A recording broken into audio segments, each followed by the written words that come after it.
Hello and good morning everyone. मेरा नाम है अजय जागलान। इजी इकोनॉमिक्स में आप सभी का एक बार फिर से स्वागत करता हूं। आशा करता हूं आप सभी सकुशल होंगे अपने घर पे। तो बच्चों, जैसा कि आप सब जानते हैं, जो लास्ट लेक्चर था उसमें हम लोगों ने कवर किया कि जो बजट होता है या फिर बजट क्या होता है, जो कंसेप्ट ऑफ बजट था या हम लोग जो बजट के ऑब्जेक्टिव होते हैं, उन सब टॉपिक्स को हम लोगों ने लास्ट लेक्चर में कवर किया था।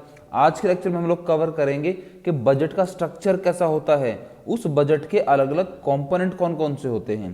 कहता है देखो कि जो स्ट्रक्चर होता है बजट का वो कुछ इस प्रकार से होता है। वो दो प्रकार का होगा मेनली हमारे पास। पहला बजट रिसिप्ट्स में और बजट एक्सपेंडिचर, मतलब बजट्स के अंदर रिसिप्ट्स मिलने वाली receipts in the form of income. ठीक है। दूसरा बजट एक्सपेंडिचर के बजट में होने वाले खर्चे। ठीक है। अब बजट रिसिप्ट्स में क्या चीजें आएंगी रिसिप्ट्स के अंदर? वो आएंगी पहले रेवेन्यू रिसिप्ट्स और कैपिटल रिसिप्ट्स। रेवेन्यू जो रेवेन्यू इनकम की फॉर्म में रिसिप्ट्स मिल रही हैं, कैपिटल जो हमें कोई एक कैपिटल की फॉर्म में रिसिप्ट्स मिल रही हैं। ठीक है। और एक्सपेंडिचर कौन से होंगे? वो भी सेम प्रकार के होंगे, रेवेन्यू एक्सपेंडिचर और कैपिटल एक्सपेंडिचर। आइए इन सब टॉपिक्स को हम लोग ब्रीफ में कवर करते हैं। सबसे पहले हम लोग कवर करेंगे बजट रिसिप्ट्स क्या होती हैं। हमें रेवेन्यू रिसिप्ट और कैपिटल रिसिप्ट को समझने से पहले क्लियर करना होगा कि बजट रिसिप्ट्स क्या होती हैं। कहता है budget receipts refer to the estimated money receipts, कि ये वो एस्टिमेटेड मनी रिसिप्ट्स होती हैं सरकार की। ठीक है। जो सभी टाइप के सोर्सेज होते हैं, जो इनकम के सोर्सेज होंगे सरकार के पास जितने भी एक फिस्कल ईयर में, उनसे मिलने वाली इनकम को हम लोग कहेंगे बजट रिसिप्ट्स कहेंगे। ठीक है भाई। आगे कहता है कि अब ये रिसिप्ट्स दो प्रकार की होंगी। पहले हमारे पास रेवेन्यू रिसिप्ट है और दूसरी हमारे पास कैपिटल रिसिप्ट है। अब हम लोग सबसे पहले समझते हैं कि रेवेन्यू रिसिप्ट्स क्या होती हैं, ये कौन से प्रकार की रिसिप्ट्स होती हैं, ये किस प्रकार की इनकम होती है। कहते हैं ये एक सरकार के रिसिप्ट्स इनकम मनी या फिर इनकम रिसिप्ट्स होती हैं। इस रिसिप्ट्स के पास कहता है कि इस प्रकार के receipts do not create any corresponding liability for the government, कि सरकार के ऊपर कोई लायबिलिटी क्रिएट नहीं करती ये वाली रिसिप्ट्स। मतलब अगर सरकार को ये पैसा कहीं से मिला है तो वापस ये कोई उधार नहीं है कि वापस चुकाना है, या कोई ये क्रेडिट तो मिला है हम लोगों को पर ये चुकाना नहीं है, तो ये लायबिलिटी नहीं है। ठीक है। जैसे कोई टैक्स रिसिप्ट है, सरकार टैक्स लेके वापस थोड़ा देती है आप लोगों को। ठीक है। आगे कहता है बच्चे कि ये सब यूनिलेटरल हैं, मतलब वन साइडेड हैं, लोगों से सिर्फ सरकार को मिलते हैं, सरकार की तरफ से ये वापस जाते नहीं भाई। ठीक है। दूसरे टाइप के हैं बच्चे और इनको हम लोग कंपलसरी पेमेंट भी कहते हैं सरकार को, कि सरकार को की जाने वाली कंपलसरी पेमेंट्स भी। ठीक है। दूसरी हमारे पास है कि these receipts do not cause any reduction in assets. In receipts की वजह से असेट्स में भी कोई रिडक्शन नहीं होता, मतलब असेट्स भी कम नहीं होते सरकार के। ठीक है। ना तो ये लायबिलिटी क्रिएट करती सरकार की, ना ही सरकार के एसेट्स कम होते। ठीक है। आगे कहता है कि जो इसके कॉन्स्टिट्यूएंट्स है ना काफ़ी सारे, मैं आपको बता देता हूँ। जैसे टैक्स रिसिप्ट्स, उसके अंदर इनकम टैक्स आता है, कॉरपोरेशन टैक्स आता है, एस्टेट ड्यूटी आती है, गिफ्ट टैक्स आते हैं, custom duty, excise duty, GST, जिसके बारे में आप बहुत अच्छे से जानते हैं। अब तो आपके पास इसका एक सेपरेट लेक्चर भी है, सेपरेट यूनिट भी है। ठीक है। नॉन टैक्स रिसिप्ट्स कौन सी होंगी? कोई फीस है, कोई फाइन लगा दिया, कोई एशीट्स लगा दी। ठीक है। स्पेशल असेसमेंट लगा दिए। इनकम फ्रॉम पब्लिक एंटरप्राइजेस, सरकार के जितने भी एंटरप्राइजेस हैं उनसे मिलने वाली इनकम। ठीक है। Income from sale of spectrum like 2G and 3G, के 2G 3G के कोई स्पेक्ट्रम सेल किए हैं उनसे मिलने वाली इनकम, या फिर कोई ग्रांट एंड डोनेशंस है। ये सब हमारे पास नॉन टैक्स रिसिप्ट्स हैं जो टैक्स की फॉर्म में नहीं होती, और जो टैक्स की फॉर्म में होते हैं उनको हम लोग कहते हैं टैक्स रिसिप्ट्स कहते हैं। ठीक है। अब जो टैक्स रिसिप्ट्स है उनको हम लोग ब्रॉडली क्लासीफाई कर लेते हैं, समझ लेते हैं। टैक्स रिसिप्ट्स क्या है? एक कंपलसरी पेमेंट है जो एक इंडिविजुअल गवर्नमेंट को करता है, हाउस होल्ड है वो सरकार को करता है। ठीक है। Without reference to anything in return, के कुछ भी वापस मिलने की उम्मीद नहीं होती, कोई रेफरेंस नहीं होती कि वापस मिलेगा, पर हमें सरकार को ये यूनिलेटरली हमें प्रोवाइड करने हैं। ठीक है। अब टाइप्स ऑफ टैक्स देखते हैं हम लोग कि टैक्स भी दो प्रकार के होते हैं। एक तो प्रोग्रेसिव टैक्स होता है और एक रिग्रेसिव टैक्स होता है। याद रखो बच्चे, ये प्रोग्रेसिव और रिग्रेसिव टैक्स का जो क्वेश्चन है लास्ट ईयर जो आपका सीबीएसई का एग्जाम हुआ था फाइनल ईयर, उसमें ये क्वेश्चन आया था प्रोग्रेसिव और रिग्रेसिव टैक्स से रिलेटेड। तो आप इस टॉपिक को बड़े ध्यान से सुनना कि प्रोग्रेसिव टैक्स कौन सा होता है और रिग्रेसिव टैक्स कौन सा होता है। और दूसरा हमारे पास आएगा फिर value added and specific tax. एक तो वैल्यू एडेड टैक्स होगा और एक स्पेसिफिक टैक्स होगा, और तीसरा डायरेक्ट एंड इनडायरेक्ट टैक्स होगा। ठीक है। तो सबसे पहले हम लोग बात करते हैं प्रोग्रेसिव टैक्स के बारे में। कहता है a tax is said to be progressive when the rate of tax increases with in increase in income. Progressive tax के अंदर आप लोग एक वर्ड नोटिस करना, प्रोग्रेस, मतलब इस एक प्रकार का टैक्स होता है जो इंक्रीज करता रहेगा with respect to increase in income. जैसे जैसे इनकम इंक्रीज करती रहेगी किसी हाउस होल्ड की, ठीक है, कोई इंडिविजुअल हो गया, तो उसके साथ ये टैक्स का रेट भी इंक्रीज होता रहेगा। भाई आपकी 1000 इनकम है, आपके ऊपर 2% टैक्स लगेगा। जैसे इनकम आपकी इनकम 10,000 से क्रॉस हुई, आपके ऊपर 3% टैक्स लगेगा। 50,000 से ज्यादा इनकम के आपके ऊपर 10% टैक्स लगेगा। मतलब जैसे जैसे इनकम इंक्रीज होती जाती है वैसे वैसे टैक्सेस का जो रेट है वो भी इंक्रीज होता जाता है, ठीक है। रिग्रेसिव टैक्स कौन सा होता है? A tax is said to be regressive when it causes a greater real burden on the poor than the riches. कहता है एक प्रकार का टैक्स होता है जो कहता है कि भाई क्या करता है, वो एक बर्डन डाल देता है पुअर के ऊपर देन द रिचेस, अमीरों की बजाय। मतलब सरकार ने देखा कि भाई आजकल लोग बहुत इनकम कमा रहे हैं, बहुत ज़्यादा पैसा कमा रहे हैं, तो टैक्स रेट को बढ़ा देते हैं, ठीक है। पर उस जो इंडिविजुअल्स होते हैं, जो पब्लिक होती है, उसके अंदर भी काफ़ी टाइप के लोग होते हैं। कोई मिडल मैन होता है, कोई रिच क्लास होता है, कोई पुअर क्लास होता है। अब क्या होता है, रिच ज़्यादा कमाता है as compare to middle and poor, तो सरकार तो पब्लिक के ऊपर लगाती है ना कि रिच के ऊपर। अब सरकार के पास कोई डेफिनेशन नहीं है कि रिच कौन है, पुअर कौन है, मिडल कौन है। ये तो सिर्फ एक अंडरस्टैंडिंग लेवल्स हैं जो हम लोग समझ लेते हैं। तो ठीक है भाई, तो यहाँ पर जो गरीब है, पुअर सेक्शन है, उनके ऊपर ज़्यादा बर्डन आ जाता है, ठीक है। आगे हमारे पास वैल्यू एडिड टैक्स एंड, ठीक है, एंड स्पेसिफिक टैक्स। अब वैल्यू एडिड टैक्स को हम लोग कहते हैं वैट, ठीक है। ये स्टेट वाइज होता है, सरकार जो चाहती है, क्योंकि स्टेट गवर्नमेंट है, वो अपने हिसाब से इस टैक्स को चेंज कर सकती है, ठीक है। वैट के अंदर क्या होता है, एक प्रकार का इनडायरेक्ट टैक्स होता है जहां पर इम्पोज ऑन वैल्यू एडेड, जो वैल्यू एड है उसके ऊपर इम्पोज किया जाता है। ये वेरियस स्टेज ऑफ प्रोडक्शन पे ऐड कर दिया जाता है, ठीक है। और इसको निकालते कैसे हैं, कहता है value added refers to the difference between value of output, कि आउटपुट की वैल्यू क्या है, and value of intermediate consumption, और जो इंटरमीडिएट कंजम्पशन की वैल्यू क्या है, उन दोनों के बीच को डिफरेंस को हम लोग निकालते हैं, वैल्यू एडिड टैक्स निकाल लेते हैं। बचा हुआ हमारे पास जीएसटी इसी प्रकार का एक वैल्यू एडिड टैक्स है भाई। GST is an important form of value added tax. Specific tax है जो किसी क्वांटिटी, किसी कमोडिटी के ऊपर, स्पेशल साइज के ऊपर, उसकी क्वांटिटी के ऊपर, ठीक है, किसी यूनिट के, किसी वेट के ऊपर जो पर्टिकुलर टाइप का टैक्स लगाया गया है, उसको कहते हैं हम लोग स्पेसिफिक टैक्स, ठीक है। थर्ड आपके पास आएगा डायरेक्ट एंड इनडायरेक्ट टैक्स। अब डायरेक्ट टैक्स कौन से हैं? डायरेक्ट टैक्स ऐसे टैक्स होते हैं जो फाइनल बर्डन डालते हैं किसके ऊपर, जो पर्सन होता है जिसके ऊपर उसको इम्पोज किया है, ठीक है। जैसे आपकी इनकम है, ठीक है, आपने कुछ खरीदा है, कुछ भी हो, तो आपको डायरेक्ट टैक्स पे करना पड़ेगा गवर्नमेंट को, ठीक है।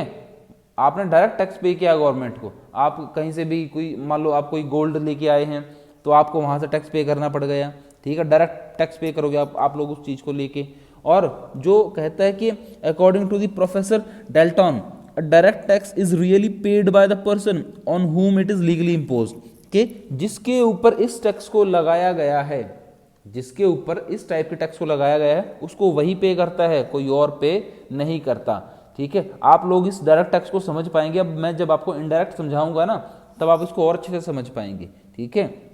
आप इनडायरेक्ट समझना बच्चे। कहता है indirect tax is one whose initial burden and impact on the person but he succeeded in shifting the burden to another person. मतलब जहां पर के बियर किसी ने किया है, ठीक है, इंपोज किसी के ऊपर किया गया है, लेकिन उसको बियर किसने किया है, फिर उसको बाद में ट्रांसफर कर दिया गया है। जैसे अब सरकार, आप लोग कोई भी प्रोडक्शन करते हैं, एक प्रोड्यूसर है, एक कंज्यूमर है और एक गवर्नमेंट है, ठीक है।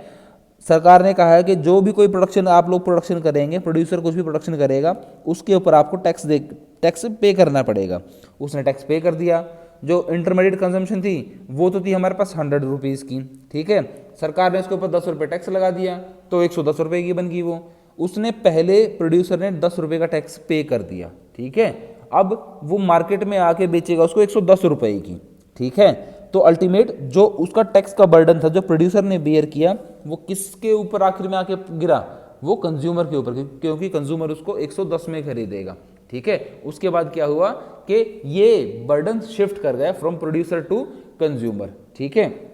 अब आपके पास यहाँ पर क्या है, एक डिफरेंसेस है डायरेक्ट टैक्स और इनडायरेक्ट टैक्स के बीच में, ठीक है। आप इस डिफरेंस को आसानी से कर लेना भाई, ठीक है, कि फाइनल किसके ऊपर इम्पोज किया, डायरेक्ट जो जिसके ऊपर इसको लिवाई किया जाता है तो वही इसके ऊपर इम्पोज होता है और वही उसको पे करता है। इनडायरेक्ट में ऐसा कुछ भी नहीं होता, ठीक है। डायरेक्ट में बर्डन शिफ्ट नहीं हो सकता, जबकि इनडायरेक्ट में बर्डन शिफ्ट हो सकता है। और जो डायरेक्ट टैक्स होते हैं वो जनरली प्रोग्रेसिव टैक्स होते हैं और जो इनडायरेक्ट टैक्स होते हैं वो जनरली रिग्रेसिव टैक्स होते हैं, ठीक है। डायरेक्ट के एग्जांपल्स हैं इनकम टैक्स है, कॉर्पोरेट प्रॉफिट टैक्स है, और इनडायरेक्ट टैक्स की जैसे जीएसटी है और कस्टम ड्यूटी है बच्चे, ठीक है। आगे कहता है कि नॉन टैक्स रिसिप्ट्स क्या होती है हमारे पास। अब हम लोगों ने जितनी भी टैक्स रिसिप्ट्स थी वो तो हम लोग कवर कर चुके हैं। अब हम कवर करेंगे नॉन टैक्स रिसिप्ट्स। अब नॉन टैक्स रिसिप्ट्स में मतलब जो टैक्स की फॉर्म में नहीं आती पर सरकार को इनकम तो मिलती है उनसे। सबसे पहले उसके पास आएगा हमारे पास, उसके अंदर आएगा फीस। अब सरकार काफ़ी सारी सर्विसेज है जो प्रोवाइड करती हैं, ठीक है, लोगों को, ठीक है। रजिस्ट्री करानी है, डेट ऑफ बर्थ रजिस्ट्रेशन है, डेथ रजिस्ट्रेशन है, पासपोर्ट फीस है, कोर्ट फीस है, तो उनके बदले में फीस चार्ज करती है। वो भी तो सरकार की इनकम है ना, वो भी तो गवर्नमेंट की इनकम है, ठीक है। तो यहाँ पर एक ये फीस है जो चार्ज की जाती है, ये नॉन टैक्स रिसिप्ट्स आएंगी। उसके बाद आता है भाई हमारे पास कोई फाइन है, अब सरकार चालान काटती है, पेनल्टी लगा देती है, वो सब भी फाइन एक प्रकार के। उनमें क्या होता है कि उन फाइन को भी पब्लिक पे करती है जिसके ऊपर उसको इम्पोज किया जाता है, वो भी एक प्रकार की नॉन टैक्स रिसिप्ट्स हैं। अब टैक्स तो सबके ऊपर लगेगा पर नॉन टैक्स रिसिप्ट्स जरूरी नहीं सबके ऊपर लगे। उसके बाद कोई अशीट्स आती हैं। अशीट्स का मतलब क्या है, refer to that income of the state which arises out of the property left by the people without the legal heir, कि बिना किसी लीगल हायर के, बिना किसी लीगल कंसल्टेंट के आपने कोई प्रॉपर्टी हायर कर ली है, ठीक है, तो क्लेमेंट क्या होता है कि there are no claimant of such property, और उसका कोई क्लेम नहीं होता। मतलब जैसे कोई कुछ फॉरेनर्स ऐसे होते हैं कि अपनी प्रॉपर्टी को यहाँ पर छोड़ जाते हैं और फिर विदेशों के अंदर वो शिफ्ट कर जाते हैं, वहीं की वो नागरिकता ले लेते हैं, यहाँ पर उस प्रॉपर्टी का फिर कोई मालिक नहीं रहता। तो इस प्रकार की प्रॉपर्टी को गवर्नमेंट हायर कर लेती है, गवर्नमेंट उसको ले लेती है, ठीक है। स्पेशल असेसमेंट्स होती है, मतलब ये उस टाइप की प्रॉपर्टीज पर होती है जहां पर मान लो कोई इनकम निकाल, सरकार ने कोई रोड निकाल दिया, वहां पर पहले वैल्यू कुछ और थी, कोई वहां पर अच्छी अच्छी डेवलपमेंट कर दी, इंफ्रास्ट्रक्चर डेवलप कर दिया वहां पर, तो वहां पर पहले मनी जो जमीन थी उसकी वैल्यू कुछ और थी, उसके बाद जो सरकार ने इंफ्रास्ट्रक्चर की डेवलपमेंट की वहां पर, उसके बाद उसकी वैल्यू इंक्रीज होगी। तो स्पेशल असेसमेंट्स हुआ है। स्पेशल इकोनॉमिक जोन्स में ऐसा ही होता है, जहां पर सरकार स्पेशल इकोनॉमिक जोन्स बना देती है कि यहाँ पर आप इंफ्रास्ट्रक्चर डेवलपमेंट कीजिए, आपको सस्ते दाम पर मिलेंगे, पर बाद में वहां पर वैल्यू इंक्रीज हो जाती है, ठीक है। उसके बाद आता है आपके पास इनकम फ्रॉम पब्लिक एंटरप्राइजेस। अब जितने भी पब्लिक सरकारी इंस्टीट्यूशंस है उनसे मिलने वाली इनकम भी नॉन टैक्स रिसिप्ट्स आएगी।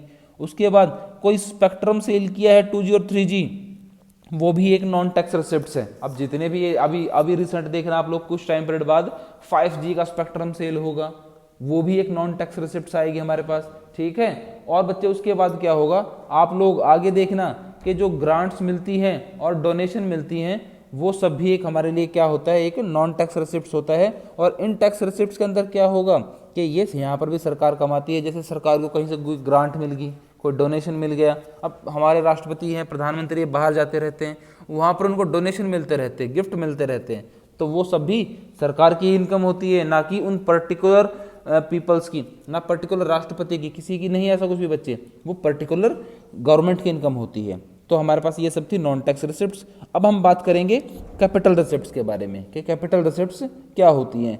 कैपिटल रिसिप्ट्स एक प्रकार की रिसिप्ट्स होती हैं जो सरकार के ऊपर लायबिलिटी क्रिएट कर देती हैं, सरकार के ऊपर उधारी क्रिएट कर देती हैं, ठीक है। सरकार ने कहीं से लोन ले लिया, अब लोन तो बदले में चुकाना भी पड़ेगा कुछ टाइम बाद, तो वो लोन एक तरीके का इनकम तो आई सरकार के पास कुछ टाइम पीरियड के लिए, लेकिन उसको चुकाना पड़ेगा, तो वो लायबिलिटी क्रिएट हो गई वहां से, ठीक है। उसके बाद आता है कि these receipts causes reduction in the assets of the government.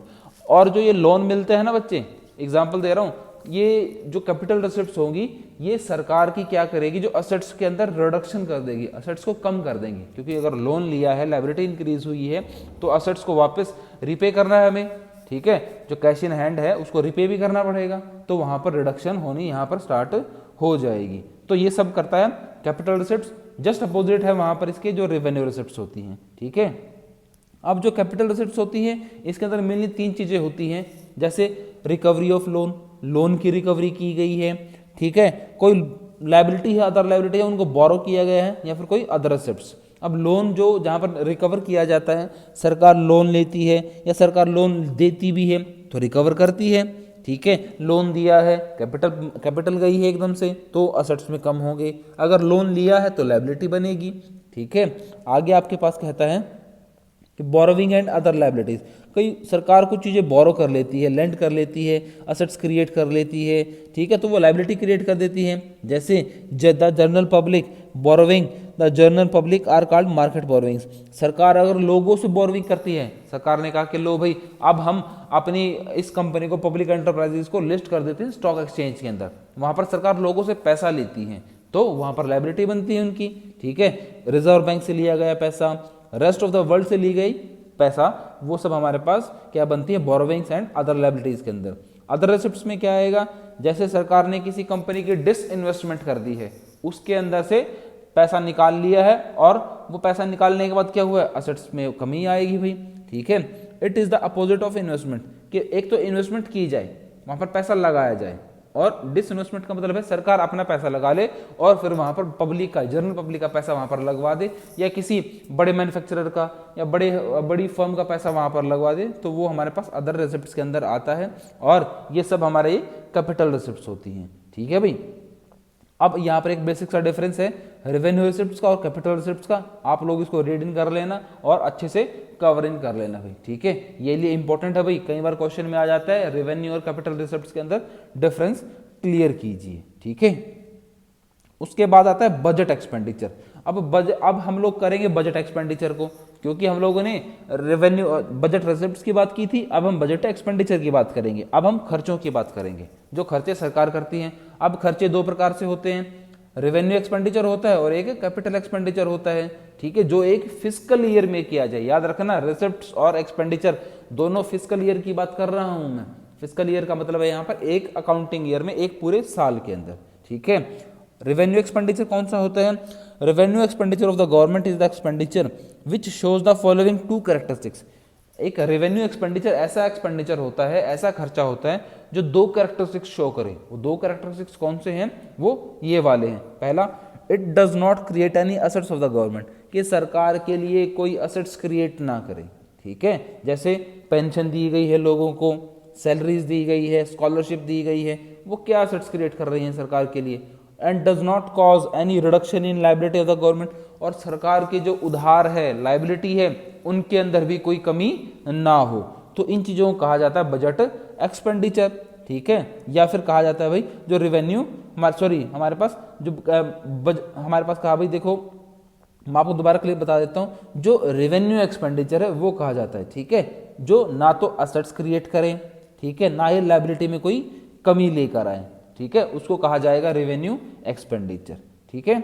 आगे भाई अब कुछ इंपॉर्टेंट आइटम्स हैं जो रेवेन्यू एक्सपेंडिचर है गवर्नमेंट का, इंडियन गवर्नमेंट बजट्स का, उसको हम लोग देख लेते हैं। जैसे कहता है सबसे पहले wages and wage bill of the government, सरकार के जो वेज बिल है, जो सरकार पेमेंट करती है, ठीक है, इंटरेस्ट पेमेंट करती है, एक्सपेंडिचर ऑन सब्सिडी, जो सब्सिडी सरकार देती है तो वो कहीं ना कहीं तो पे तो करती है, ठीक है, डिफेंस परचेज करती है, ये सब सरकार के लिए रेवेन्यू एक्सपेंडिचर हैं, जो ना तो लायबिलिटी में कमी करते, ना ही कोई एसेट्स क्रिएट करते।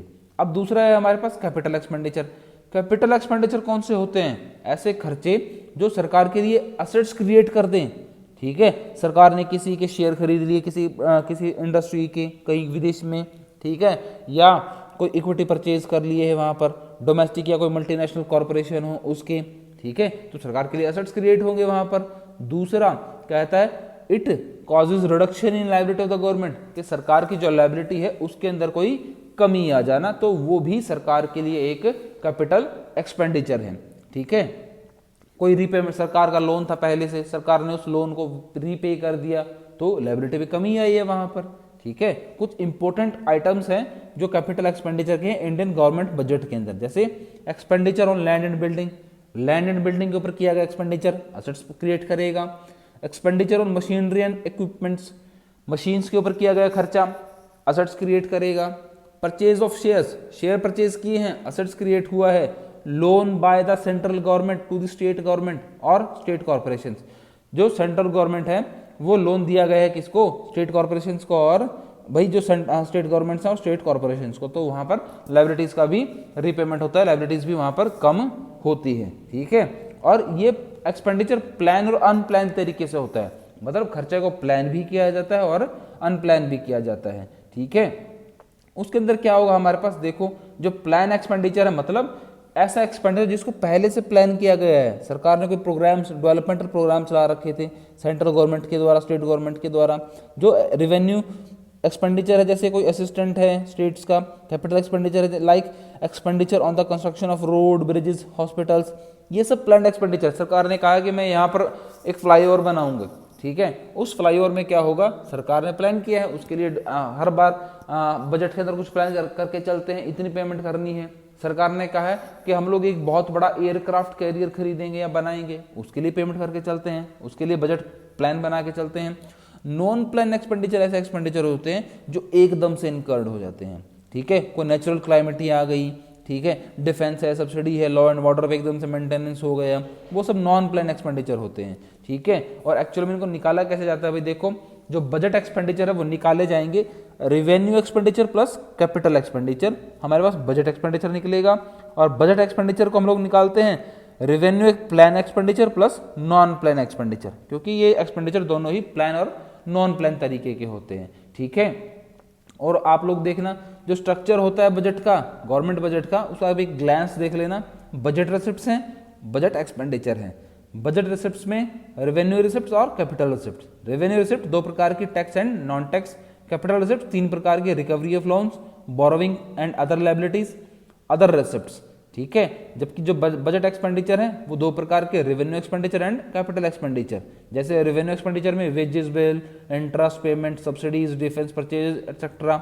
कैपिटल रिसिप्ट्स में, कैपिटल एक्सपेंडिचर में land and building, machinery, equipment, purchase of shares, loan to the state government. और बजट एक्सपेंडिचर दो प्रकार के होते हैं, याद रखना।